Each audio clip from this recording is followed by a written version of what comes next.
Today we're going to be talking a little bit more about life matters today on episode 46 of the Deep Dives. Yeah, 46. Nice.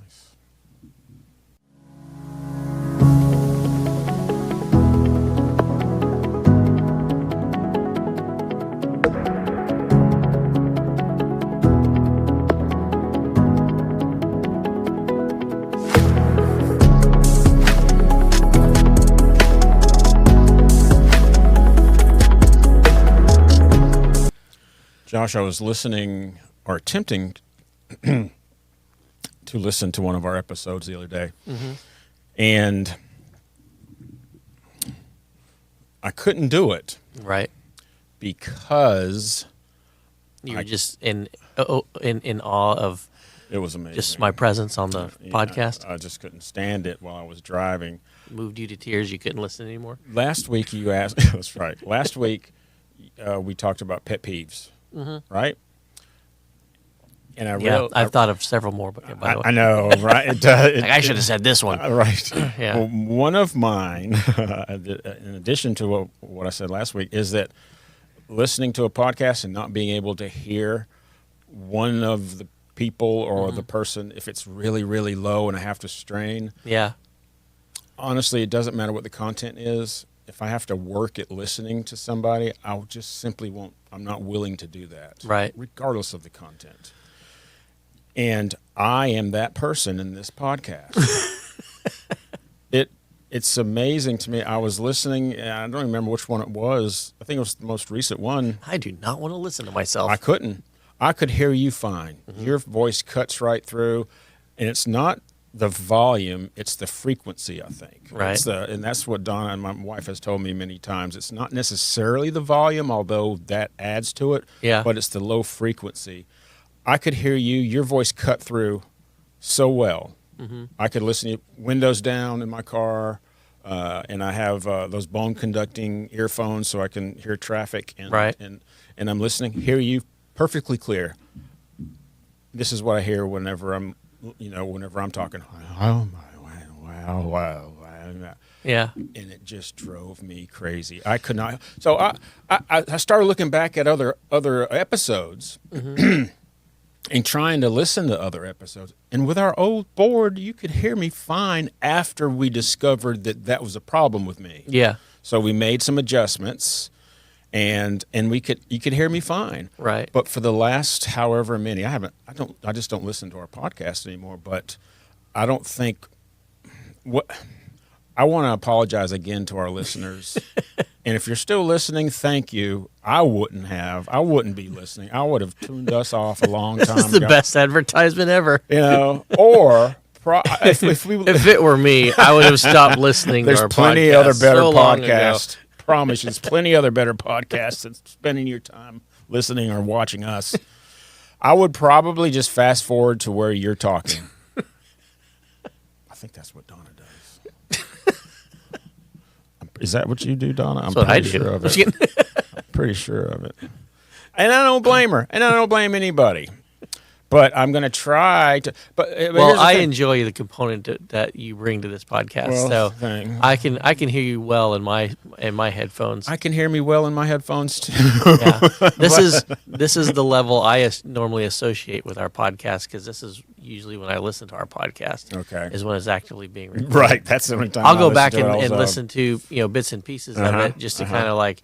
Like you were saying, check how the audio levels were and stuff like that. But I don't need to hear myself twice. I've done last year, going on 2 years now. Whenever I listen to myself, I'm like, then I realize all the bad habits I have when I speak. Right. And it's annoying. Does it still bother you? I am my own pet peeve. Well, how about that? Well, here's the thing. Our setup is, I'm usually really close to the microphone like this, and you brought up something last night after Gun Club we talked. I tend to have the microphone less than an inch from my mouth, and I think I start going into a mode of just talking really soft like this. Yeah, talking to something that's an inch from your mouth. Right. Instead of, like you do, it's probably 8 to 10 inches away from your mouth, something like that. About a pinky and a thumb. I'd say approximately 4.37 inches. Something like that. You don't have to be exact, but you speak at a normal voice. You don't try to do, and I'm not trying to do a radio voice. I'm trying to, because these mics are such that it only picks up the things that are really in front and close to it, right? Yeah. So I'm going to try that today. I'm going to sit back a little bit farther, but talk a little bit louder, and see if that helps. Last night I also told you that after I turned off our podcast, the first 10 seconds of it, whenever I was listening to me and couldn't stand it anymore, I started listening to a photography podcast. And the sound quality from a 1 to a 10, 10 being with those Shure mics that are $300 and something or whatever. I don't know exactly what they are, but they're beautiful mics.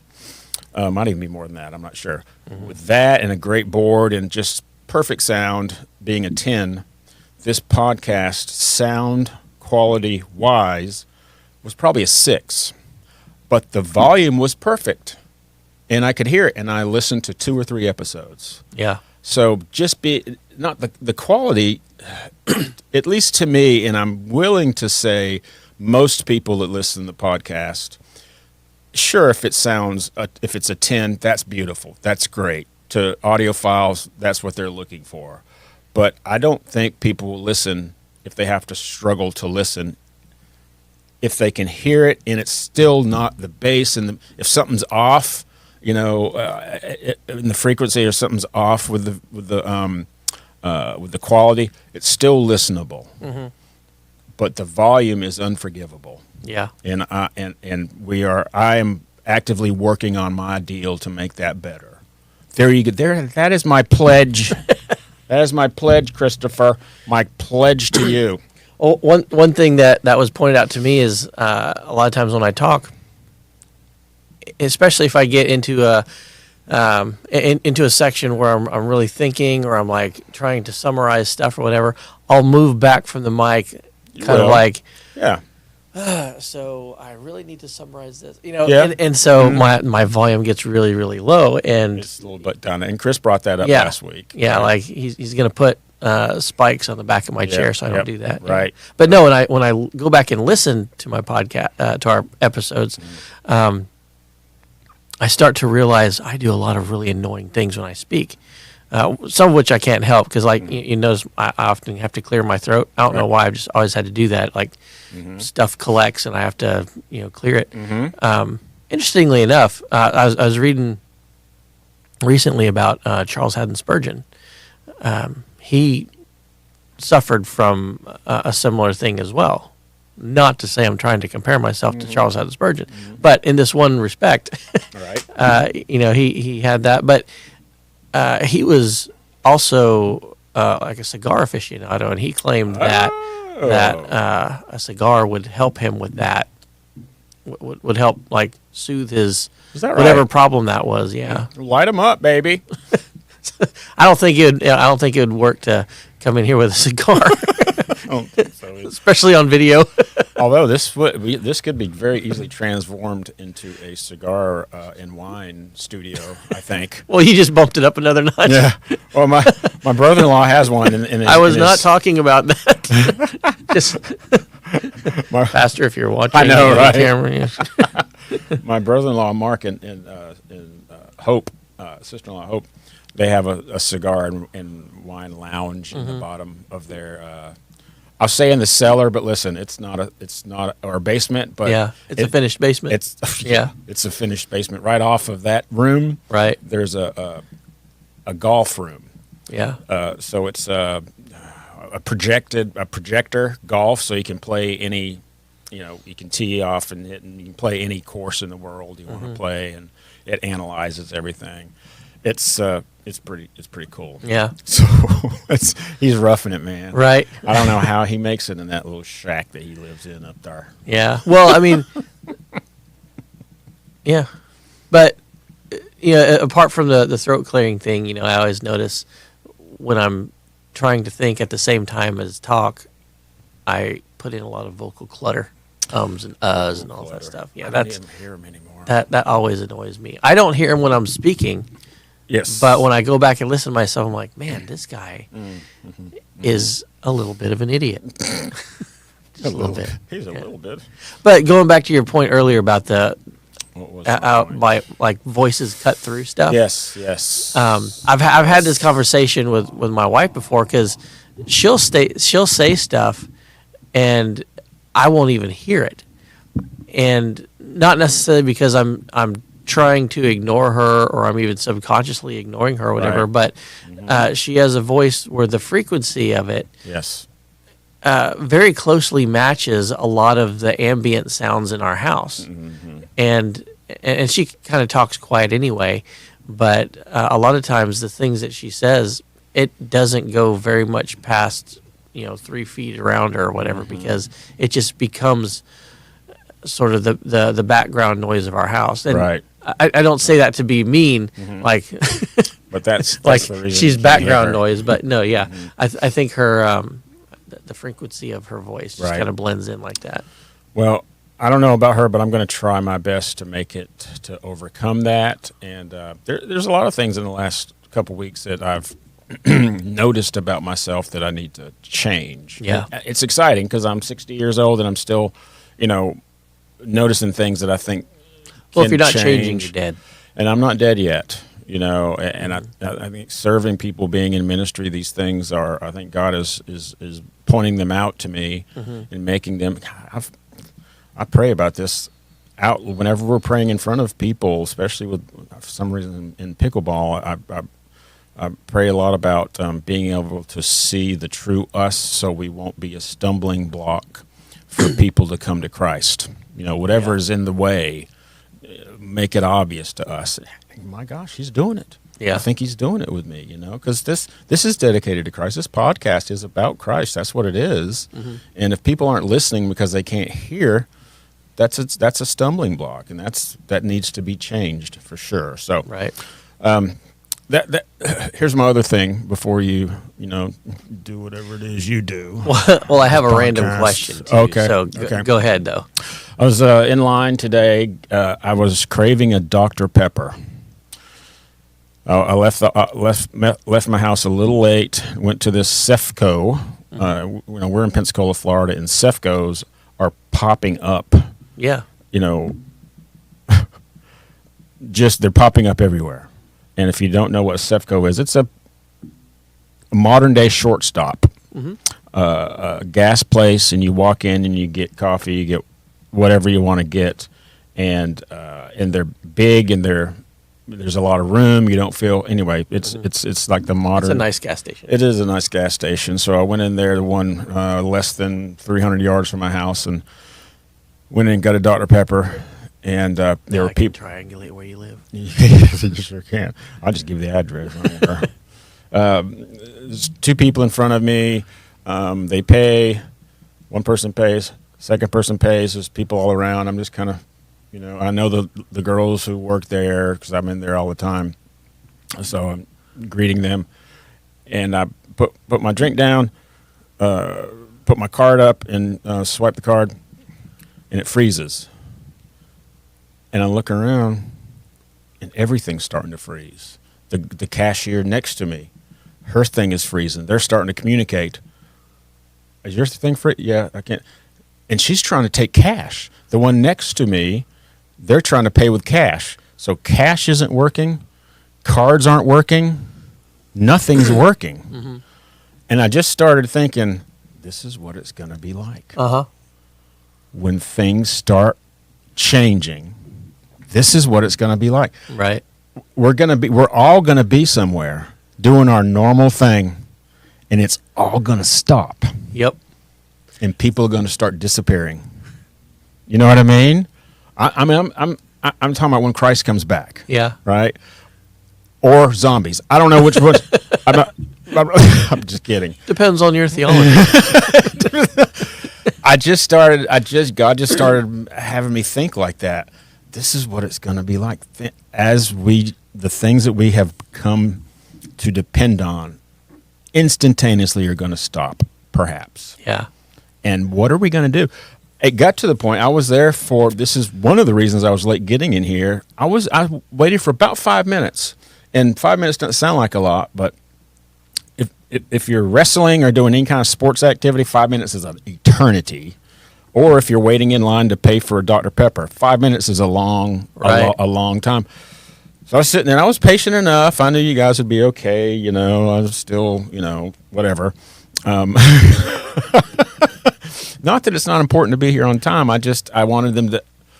Honestly, I was enjoying just seeing things freeze up. Yeah, you know what I mean. Just seeing how people are reacting. How that's the sociologist in me. Mm-hmm. I like to see groups of people and how they behave in certain situations, and it's a sociologist's dream to see normalcy stop all of a sudden. Right. See how people react, the troubleshooting ability of people, and how the external and the internal are conflicting sometimes. And I was really pleased with the way. Also, what you can see is who's in charge. Yeah. If you don't know, it becomes very clear who's in charge. Yep. You know what I mean? Everybody's going to them. Either that or who is comfortable in an analog world all of a sudden. Yeah, right. Because sometimes the person in charge isn't. Right. Yeah, but usually leadership emerges in a case like that. Absolutely. And ideally, the leadership that emerges is the same person where the leadership is before that happens, but oftentimes it's not. Right, and like there's one random old guy who's used to not having computers. Yeah, and he's like, oh, this is fine. Right, do this. Right. I was kind of waiting for a person to come from the back that you never see to start looking over everything. You know what I mean? But you didn't get to that point. What she said was, "Go ahead, don't worry about it." You know, because that was a $1.60 drink. You know what I mean? And I was sitting there for 5 minutes as people were blocking up behind me. And I just said, all right, I'm in here all the time. I'll pay for it next time. Okay, that sounds good. And then I left. Kind of disappointed because I wanted to see how it was going to evolve. Yeah. You know what I mean? And as I was leaving, I was looking at other stores. Are they shut down too? Yeah. This is just, what is going to happen? You know what I mean? Well, it's funny because, I teach as an adjunct at a local university, and it's in the engineering department. And what's funny is, when you and I were students, when we were going through high school and college and stuff like that, if there was something we needed to learn or figure it out, we'd usually have to go to the library, get a book on it, search through the book, try to figure out the basic principles and solve that problem. Mm-hmm. Nowadays, everyone's used to just Googling directly. YouTube. Yeah, in that order. Googling the question directly and having an answer just instantly spit back at them. Mm-hmm. That doesn't work in a lot of the technical professions, especially. Well, not just technical professions, but just professions in general. Because and I told my students this because they were coming back from homework assignments. I get emails or whatever like, "Hey, I'm having difficulty figuring this out. I've tried Googling it, and I couldn't find anything." And so I just sort of addressed the class as a whole. I'm like, when you're in a profession where you are the expert, most of the things that we're going to be doing aren't things that are Googleable. Wow. We are the ones that are on the leading edge that are figuring these problems out for other people. What a great answer. That's exciting. Well, that's ideally what the purpose of higher education, education in general isn't to give you a library of answers to an infinite number of questions. It's to give you the tools of analysis, because you can't memorize the answers to an infinite number of questions or scenarios, but you can be equipped with the tools to figure those out. So you're learning to learn? Is that what you're basically saying? You're learning how to think. Learning how to think. Yeah, okay. And to analyze and be given open-ended problems. Sometimes, especially on open-ended problems,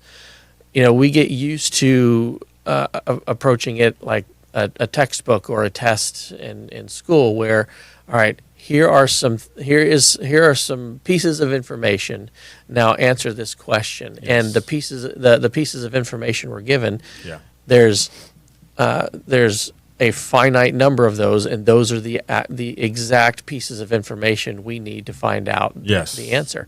life doesn't work that way. This is another conversation I had because I remember in one homework assignment, I gave them the question they needed to figure out, and I gave some supporting information.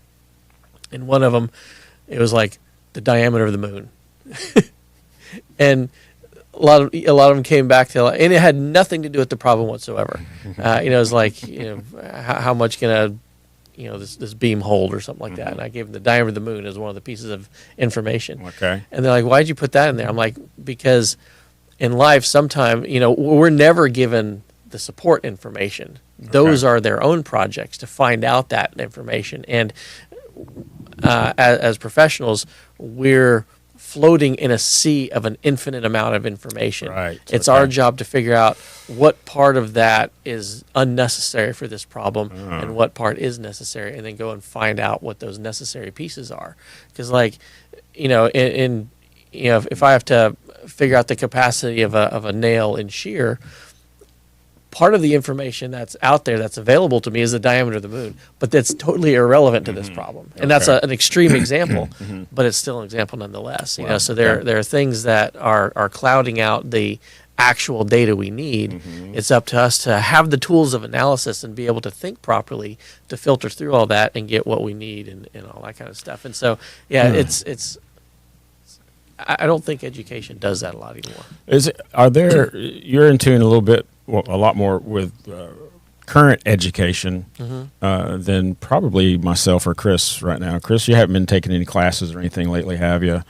Are there any classes that you know of, high school or even college, that deal with general troubleshooting? Because I really think that troubleshooting is such a skill, and I think it can be developed. I mean, certain personalities are more prone to be better troubleshooters, but I think you can be educated and taught, coached how to be a better troubleshooter in whatever field you're in. Yeah. I don't remember ever learning or talking even the least bit about troubleshooting in any of my education. Is there anything in engineering or any other that you know of?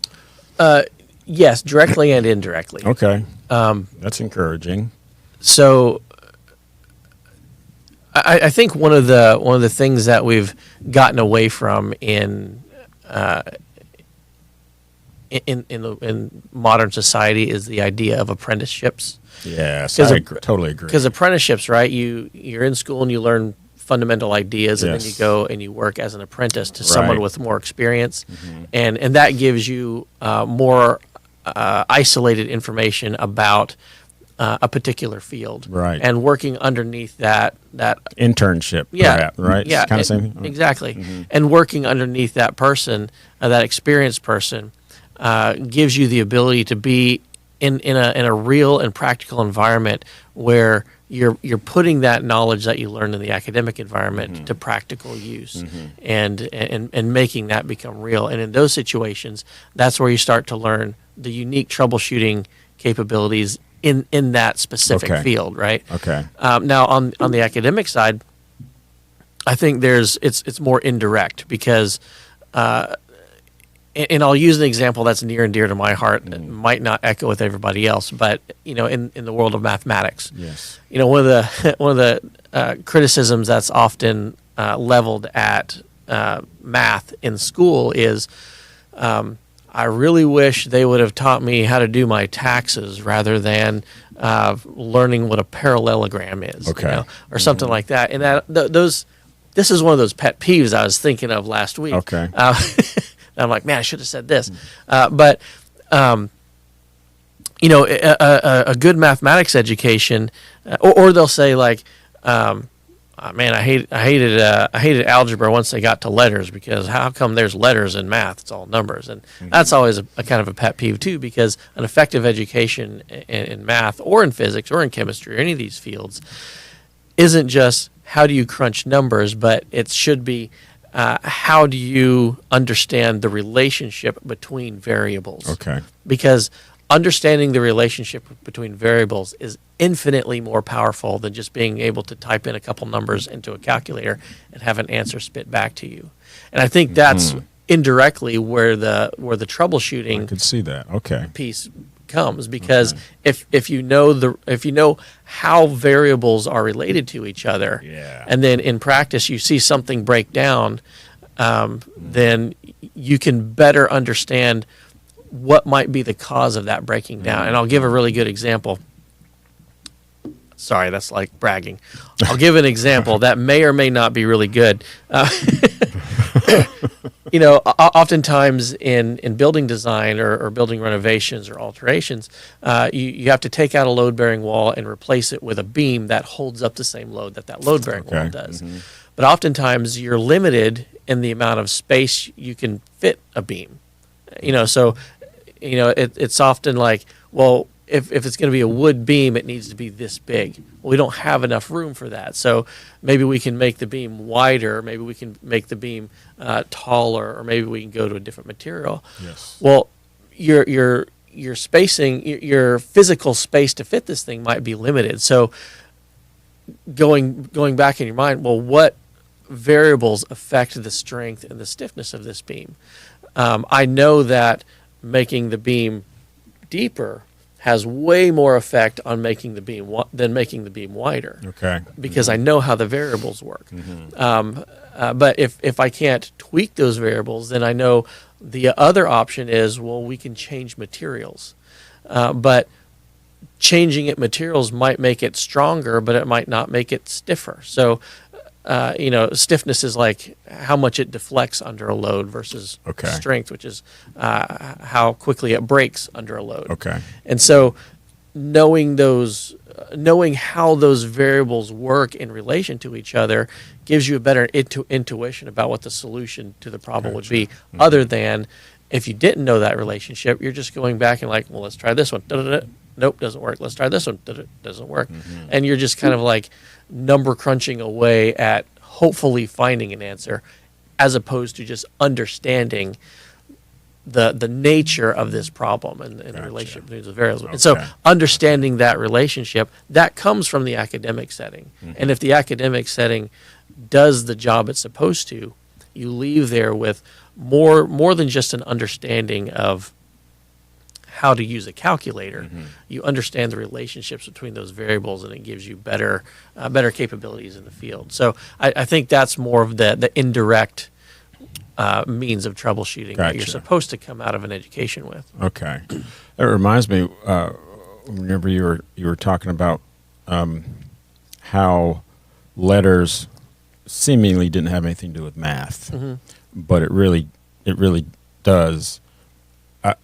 It's a common discussion for people to have when we're talking about the Bible, how it doesn't address teaching children how to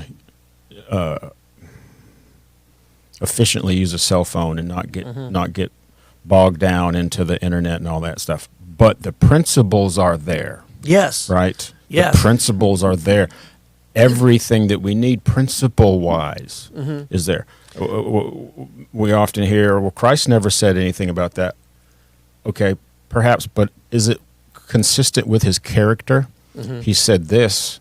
Seems, that establishes, I mean, if nothing, Christ has established his character throughout his whole life. Yeah. And I think it's not that difficult. And his life is eternal. And his life is eternal. On this earth, the 33 some odd whatever years he was there, he has established that, and his life is eternal also. So yeah.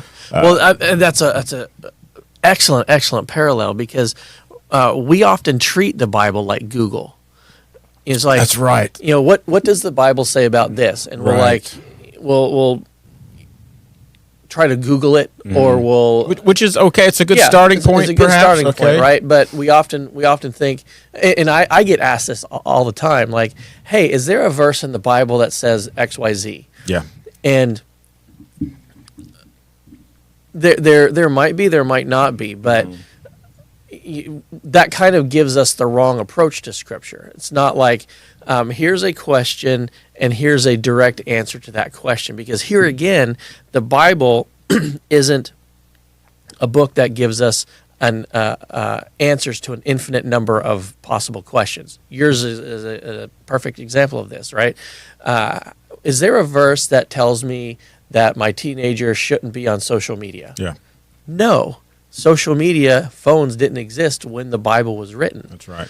And so, but if you treat it like that troubleshooting mechanism that we were discussing earlier, all of the tools for analysis are given in Scripture, because there's a method of analysis that's presented to us to where it develops our skill of discernment. Yes, our skill of discernment from a Christian perspective. And so, in a society, in a universe where there's an infinite number of potential challenges to face, they're all basically boiled down to a certain number of concepts. That's right. And if you know how to analyze those concepts from the perspective of God's character, you can analyze this. And I remember a long time ago, I was teaching a Bible study for a bunch of teenagers at a church I used to go to, and one of the teenage boys voiced a similar concern. He's like, what does the Bible's not really that relevant, because like in the example he's like, because like today we have things like iPods and all that stuff, and it gives me an idea how long ago it was. Yeah. This is about 15, no, maybe 20 years ago, something like that. But it was that same idea. Like, right, yeah. Does the Bible? Is there a verse in the Bible that says I shouldn't have bad music on my iPod? Right. Yeah. No, but there is concepts in the Bible that talk about the kinds of material we should be letting enter our mind. The device is irrelevant. Yeah. The information and the concepts are what's important. It gives you that level of analysis. Right. And I'm reminded there was I think a Prussian general named Clausewitz who wrote Clausy. Yeah, his friends called him Clausy. That's right.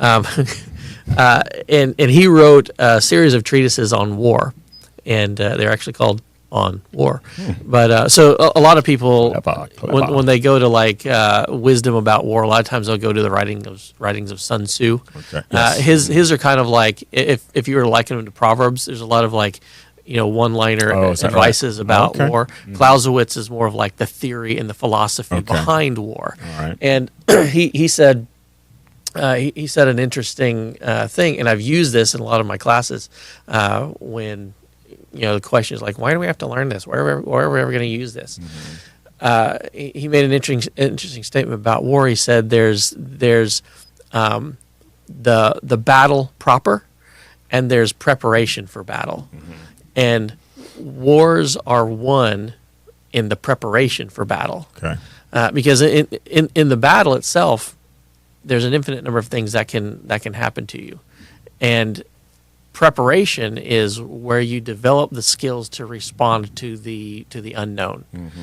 So you're given fundamental ideas, you're given scenarios to practice through, you're given education on how to adapt, all of that kind of stuff. And so another way I've heard it said is wars are won on the engineer's drafting table. Okay. I like that one better Sure because I'm an engineer, but Right but the idea is the same. I think about that, and I think about you say war. Let's put What is it good for? other words in there. Sport competition, cycling, football, soccer, life. Yeah. It's one Relationships. It's one in the preparation. Yeah. Right, and learning the conceptual part of that. You can apply it to anything in life. In cycling, because engineering, I know cycling. In cycling, the race is won from the front, and what that means is there can be 300 people in a race. The guys and girls that are always in the middle or in the back and kind of just hanging on, their chances of winning is much lower then the guys and girls are up front that are setting the pace, that are accelerating at will, recovering at will, accelerating at will. They're on the offense. They're stretching the peloton out. If you watch any cycling on TV, you'll see a peloton sometime when they're all bunched up. Really, explain Peloton, because I understand that to be a brand of exercise bicycle. Peloton. Well, Peloton was named after the group of cyclists in a race. So a Tour de France, when they start off, different things happen. But whenever you can see a bunch of cyclists from the helicopter view, you're looking down, you see all the cyclists in a bunch, stretched out all the way across the road. Some are up front, some are in back, some are in the middle. That's the peloton, the group of racers. Okay. So can sorry, I didn't mean to interrupt. That's okay. I'm trying to understand the word. So if you have 100 racers and they split up into two distinct groups, would it be two pelotons? Yeah. Two groups. Okay. Usually called groups at that point. Peloton is I would say. I never knew that was a term in cycling. I just thought it was a brand name. No, Peloton. I would say that's the biggest group of cyclists. Okay. Right. The peloton is just a general term of a group of cyclists. Okay. So continue. Whenever you see everybody's in a group, that's a peloton, and you know that they're just biding time. They're resting, perhaps. They're not. Nobody's up front really going really fast. They're just kind of riding as a group. But when it's stretched out, as an engineer, you can think, well, what's going on there? Well, the team got up front and increased the pace and power to the point where other people had to get behind another cyclist in order to draft behind them. So now the 300 cyclists are in one line, trying to stay behind the person in front of them to get the draft, so they don't have to work as hard as the person in the front of the line. Yeah. So if you've got a team of 12 to 15 guys or girls, you can take turn doing that, increasing the pressure, and with the idea of wearing some people out in the back. If you're the 300th cyclist, you're not gonna, you're back there for a reason. Yeah. You know what I mean? Everybody wants to be up front. Right. I think that's what people that are watching a cycling race doesn't understand. Nobody wants to be in the back. Right. I mean, they may want to be protected some, but they have a team to do that. People are winning from the front. So you try to get up, you got to fight to get up there, and you've got to continue to hold the pace to be able to stay up there. Same thing in business, I guess. Same thing in other sports. I was having this conversation with pickleball people the other day. Being aggressive, being the one that's setting the pace, is where you win. Every now and then, somebody can come out from the back and sprint by and take it, but chances are you're winning from the front. So yeah. Perhaps that's what a peloton is. Okay. and perhaps using the Bible will allow us to learn those principles to apply to anything, right? Yeah. I mean, for sure, God has given us things so we can race from the front. Well, that actually leads us into what we're talking about today, because Paul uses the book of Romans to sharpen our ability to discern certain things, right? So to kind of, we're going to be in Romans 12, but to give sort of the context of Romans up to that point, man, Romans, it's such a deep book, and you almost can't take. Romans is not a good book to treat like Google, because it's almost like you can't take any one verse out and just set it apart and say, okay, we're going to base an entire chunk of our theology on this verse. Okay. Because Romans is a continuous flow of an idea that just develops into it's a very logical treatise that Paul set up in Romans. It's really quite extraordinary.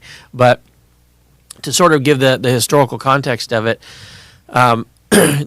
so the Pharisees at the time, they saw Jesus as a threat, because he was claiming to be God. He was claiming to be able to forgive sins and all that stuff. That was contrary to what the Pharisees taught based on their understanding of the Old Testament. Like sins aren't forgiven; they're taken care of by means of sacrifices and atonement and all that kind of stuff. Well, as the church began in Rome, there's I guess we would call them today Orthodox Jews, Judaism that was all about the Old Testament and sacrifices and all that stuff. And then there's the Christian church, which was Jesus did all that. He did all that for us, and we now are associated with the righteousness of Christ because of his free gift of salvation that he offers to us. He paid our sin debt for us. And so there are those two competing ideas. Well, the church in Rome, it was made up of Jews and Gentiles, like Messianic Jews and Gentiles, and there was a time, Rome kind of went on and off about its attitude towards the Jewish people, and there was a time under Claudius that he expelled all of the Jews out of Rome for several years. A little bit later, he kind of had a change of heart and let them come back into Rome. And so now here's these Christian Jews that when they left Rome, the church still looked very Jewish. They still did a lot of the Jewish feasts and did a lot of the old Jewish things, a lot of those different rituals and stuff. When they came back, it looked a lot less Jewish. It looked like a Gentile church. And so there's kind of this, not necessarily a schism, because there's a lot of other stuff associated with that word, but there's a little bit of contention in the church because the Jews that were returned were like, well, what happened to observing the Sabbath? What happened to observing these feasts? What happened to the Jewish component of this faith? And so Paul was addressing that in a way that he was trying to unify the Jewish people and the Gentile people under the concept of Christ, and he did that in a number of ways. So Romans kind of, depending on how you evaluate Romans, you can kind of split it up into some sections, or like some unifying ideas that are sort of transition their way through Romans. But in the beginning chapters of Romans, Paul establishes the nature of humanity. Like humanity tends towards sin. That's clear throughout all of history. Just the fact that there's evil in the world tells us that humanity, when left to itself, tends towards sin. And history would confirm that. And, there's really nothing special about one person versus another person apart from our position with respect to God.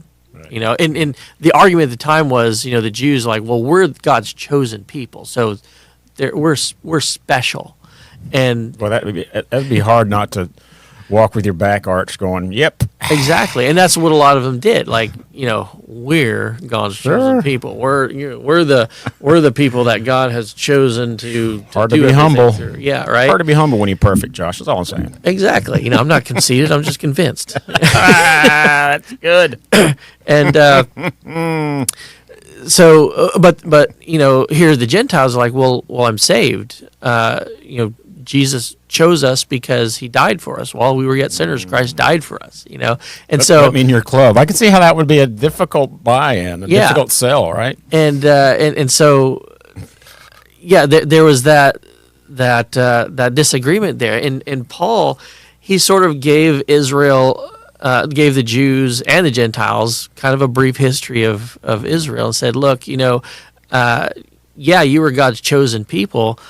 God gave you the law. He gave you the tabernacle. He gave you eventually the temple. He gave you all of this stuff. And yet when we compare the spirituality of Israel with the spirituality of all of the other people, all of the Gentiles, both failed catastrophically. Yeah. So there's really nothing special about you being a Jew, because you have a history of just as much spiritual failure as the people that weren't God's quote unquote chosen people. And he even makes the statement like, so what profit is there in being a Jew if you're still going to be just as subject to sin as a Gentile is? And so, he talks about, in further exposition of Israel's history, he talks about, well, what was even the purpose of the law to begin with? Because, the Jew is like, we have to obey the laws, and God gave us the law, and there's the Torah, and 10 Commandments, and all that kind of stuff. And he's like, well, what's the purpose of the law? Because, if I remember Israel history correctly, and Paul does, he says, whenever God gave you laws, it really just resulted in you sinning more, because you pretty much violated every law there is. Right. So, God adds a law to the commandments, and you just it just means that there's one extra thing that you've disobeyed. Yeah. And so the purpose of the law really showed us, like, we're not even capable of being good. Not even close. Yeah, and the law is there to justify punishment. Right. Because man was already sinful before the law existed, but the law justifies punishment. Right. Kind of like when I get a speeding ticket, the only reason the officer has the authority to issue me a fine is because there's a law somewhere in the Florida statute saying you're supposed to do this, and this guy didn't. Paul, I love Paul. Paul, he's not trying to make any friends. No. You know what I mean? He's not trying to warm up to and it reminds me of how somebody, even today, if I see somebody who is really fervent about something, how that fervency can be changed to the very opposite thing that they are against. Just like Paul. He's 150% in everything that he does. So really, whenever that switch was turned, he was 150. You know what I mean? Yeah. And I've learned to look at potential volunteers and whatever, just people on the outside. Some guys we're playing pickleball with. Don't talk to me about the Bible. At the same time, if Christ reaches them, there will be the biggest advocate for Christ. You know what I mean? Because that's just in personality. That's just the way Paul was. You know what I mean? Yeah. He was doing it. I remember talking to a lady who's a friend of mine and my wife's about one of her boys who was just kind of like always a handful. Yeah. Oftentimes punishment didn't deter his actions or whatever, and she was kind of voicing frustration about that, and I said, but think about it. That's going to be an awesome leader for God one day. That's right. Someone who will stand in the face of opposition and won't even care. How about it, man? That's a great way of looking at it, man. You think you can punish me for my beliefs? Look at what I've survived. That kind of stuff. That's great. That's great. Yeah. Anyway, sorry, I didn't mean to interrupt you, Paul. No, it's perfect. I get all excited whenever I start reading about Paul and how he just stood in the middle of controversy. Yes, I was a jerk, okay, but now I'm a jerk for Christ. Yeah. Anyway, kind of like Martin Luther when he said, "Here I stand." Yes, just like do what you want. I love it. But so basically the premise is like, just because you're a Jew doesn't mean you're perfect, or it doesn't mean you're saved or whatever, because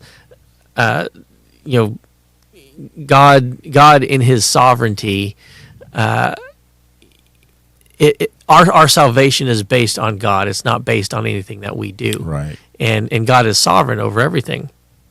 Well, in Romans 12, it continues on that idea as like our response to that. Because the premise was I do all of these things so that I can gain favor with God. The truth is, we already have God's favor. Christ has already fulfilled those things that we obviously can't. So therefore, and Romans 12 starts out, therefore, he said, I beseech you, therefore, brethren, by the mercies of God, that ye present your bodies a living sacrifice, wholly acceptable unto God, which is your reasonable service. And there's a distinction there that would have really like made the Jews at the time sort of develop a facial tic. Like there's something wrong about that, because that living sacrifice, in the past, sin was atoned for because of a sacrifice, and the sacrifice was killed and then dismembered. Parts of its internal organs were placed over here. Parts of its meat and muscles, bones and muscles and stuff were placed over there. Its blood was drained and poured over here. And there's a whole process of that atonement sacrifice that dealt with a dead animal that was offered as atonement. Well, this says, present yourselves a living sacrifice. You're not a dead sacrifice, you're a living sacrifice. And it's not that you're presenting yourself as a sacrifice so that your sins can be atoned for. It's present yourself a living sacrifice because your sins have already been atoned for. Gratefulness. And it's gratefulness. Be not conformed to this world. Be transformed by the renewing of your mind, that ye may prove what is that good and acceptable and perfect will of God. For I say, through the grace given unto me, to every man that is among you, not to think of himself more highly than he ought to think, but to think soberly, according to, as God hath dealt to every man the measure of faith. So in other words, don't think that just because you're a Jew, there's something special about your relationship with God versus someone else. Like, God has chosen everybody. God is not willing that any should perish, but that all should come to repentance. When Christ died on the cross, he died for everyone's sin.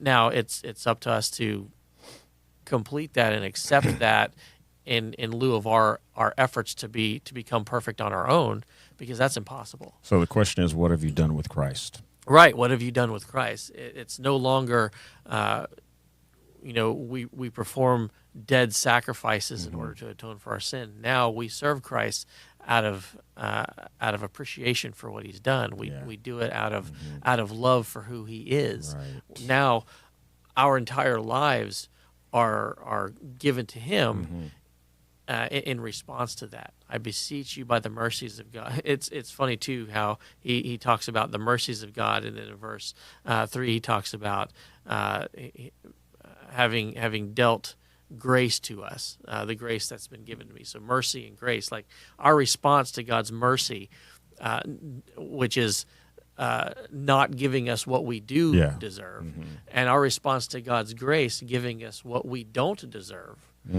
should be, well, it's only reasonable that I just present my life to him as a living sacrifice. Kind of like what we were saying last week. God just wants all of us. Right. We should, in response to that, we should just want to give all of ourselves to God. Our motivation should be, why do you get up in the morning? Well, whatever I'm doing, we all need to make a living. We all need to do that. And that's all addressed, the principles are addressed in the Bible. But our motivation of doing things that we do not receive what the world calls rewards, perhaps that's part of our giving back, right? Well, it's kind of a symbiosis almost, because like as someone who's not a Christian, our approach to our career might be, I want to do the best in my career because I want to earn more money. Yeah. Because I want to get promoted. I want to get more of this stuff that the world sees as valuable. As a Christian, I want to work hard. I want to do good at my job because that's a reflection of who God is. I want other people to look at me and see that there's something different about this person. He's doing a good job because because he's thankful for what God has given him. Yeah. And oftentimes the end result is the same. If you're someone who does his job with integrity, who works hard, promotions will come, money will come, blessings will come as a result of that. And that's one of those things that's both encouraging and convicting in my own life, because when I started my business, I did so with the primary the primary purpose being I want to be able to accomplish a couple things with my business. One, I want to be able to make money as easily as I can to pay my bills and stuff, so that I can spend more time with my family. I told my last boss I'm done.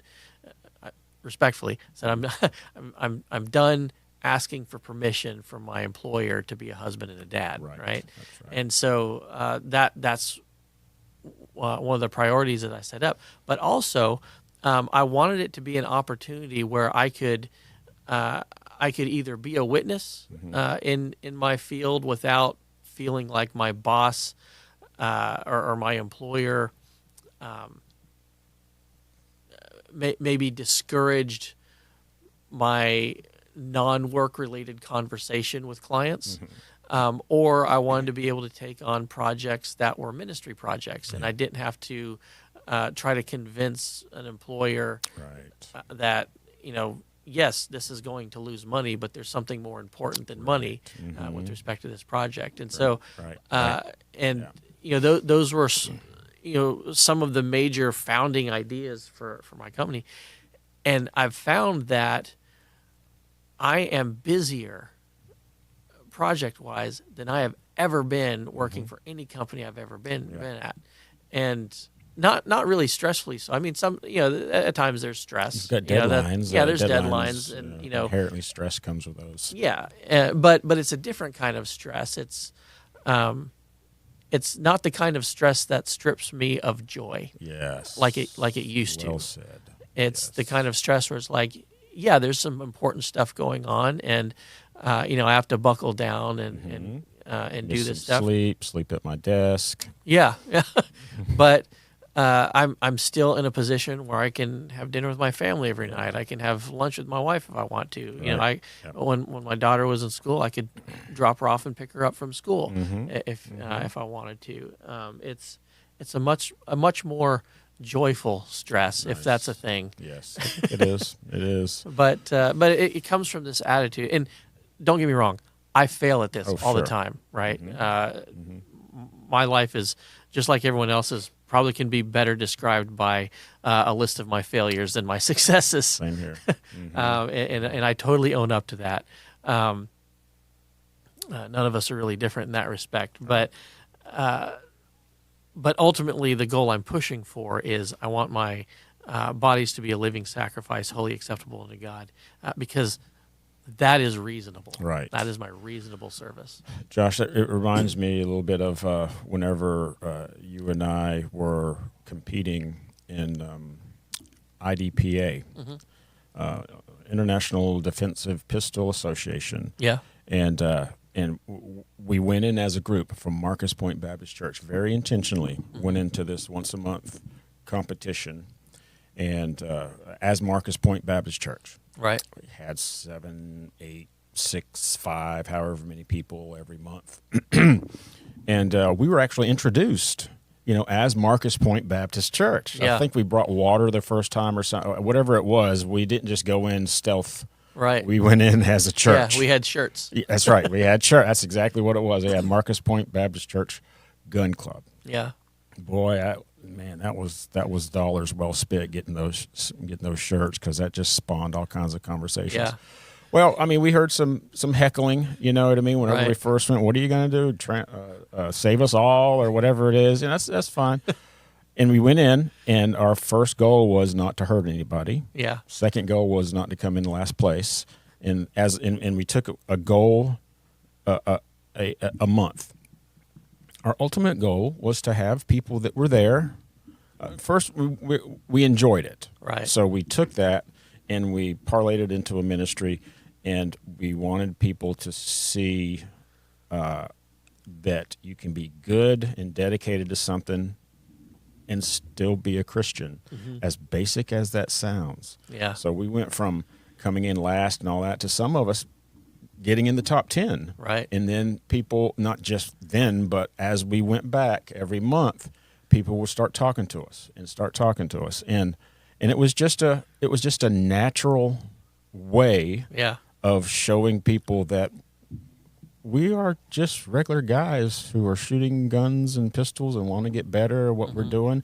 That opened up conversations, right? That's why we were there. Right. We ultimately stopped because, my gosh, it just took so long. You'd shoot and you'd wait for 45 minutes. You'd shoot and you'd wait. And that waiting time at the beginning was good because that gave us time to interact and all that stuff. And that's what happened. We started talking to people about Marcus Point Baptist Church. If you're listening and you don't know how to witness, you don't have to go up to somebody and start talking about salvation. That will come later, right? We will never know, maybe until we get to heaven, what that ministry meant to Christ, to some of those people there. Well, when you look at how Christ used to witness to people in the New Testament,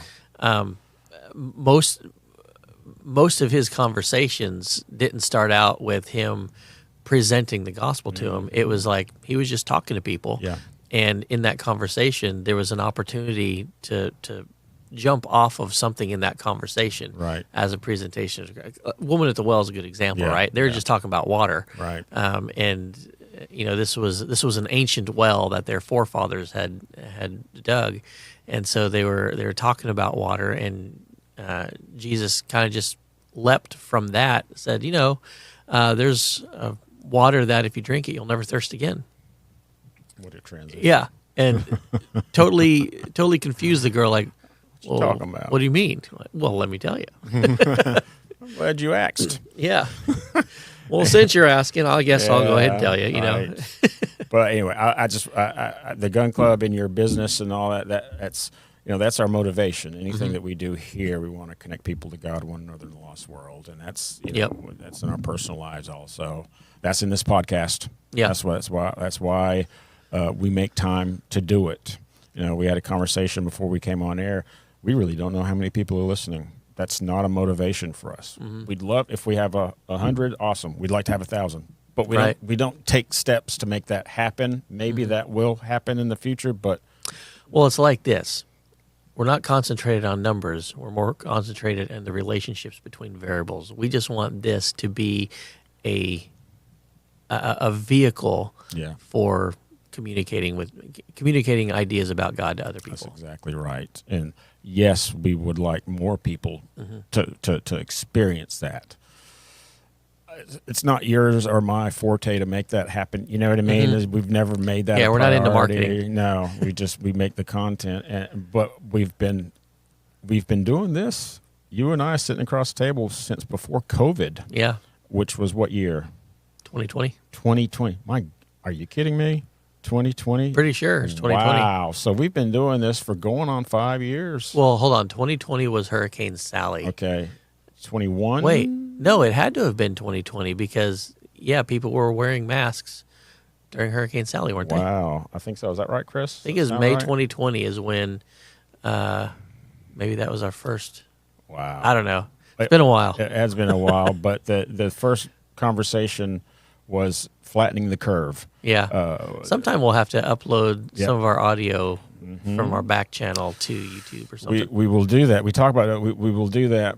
But you and I have been doing this since then. Yeah. In different iterations, different forms. So we made it a priority to make that happen. And I just can't help but think that God has put us here for something future. Yeah. Something I don't know, but we both made it a priority. Now Chris is making it a priority to be our audio engineer and be with us. So I'm excited about that. We're going to continue. I have no reason. There's many things in this last 6 months that I've thought, let me reevaluate what we're doing. I never thought about stopping doing this. I just haven't. So I hope you feel the same way, and I hope Chris feels the same way. Josh, thanks, man. Yep. Appreciate y'all. Thanks for listening. And we're just an hour, 3 minutes. Hope everybody has a great day. We love you. We'll talk to y'all soon. Thanks.